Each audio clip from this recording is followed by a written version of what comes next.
Attack on Owari no Seraph, is a new anime by Studio Wit that is very clearly trying to piggyback off the Attack on Titan hype train with the premise and the protagonist who wants to kill all Titans!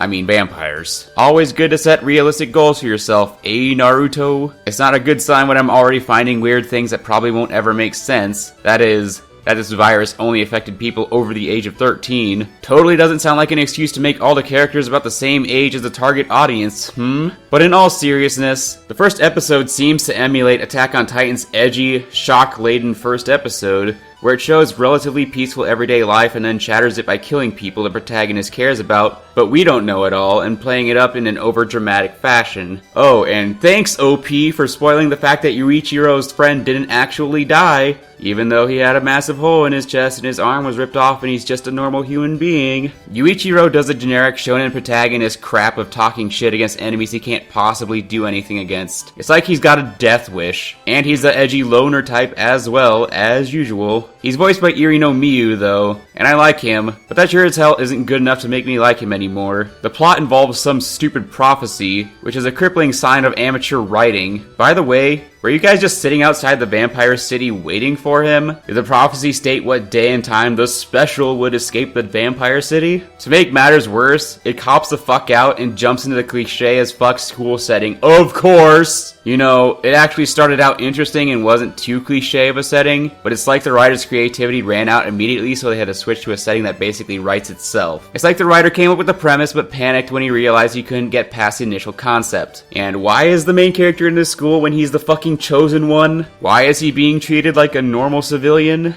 Oh right, then he can be part of generic school shenanigans. Seriously, it's like mankind was never wiped out and humanity isn't even under the threat of vampires anymore. Or are we just expected to believe they took a 4-year hiatus before they decide to interrupt the humans again? They even have a fight that takes place in episode 2 with a vampire that conveniently decides to attack the MC's school specifically. I guess because it's more convenient for animation purposes, as well as serving the fact that he keeps his military shit in his school locker. And the vampire declares what she's going to do before she does it, like every retarded villain ever. And he just sits there and lets it happen like a retard. Why the fuck does the military require that Yuichiro make friends? In what universe would that make him more qualified to hunt vampires? Oh right, the Shonen Nakama Power Verse. They introduced these weird giant monsters that feel really superfluous and forced and unnecessary. Why couldn't it just be humans versus vampires? It feels overindulgent. I like Purple Hair Girl at least. Bet nobody saw that coming. I don't know. It sounded retarded from the premise, but actually seemed interesting after episode 1, but then they just kind of ruined everything with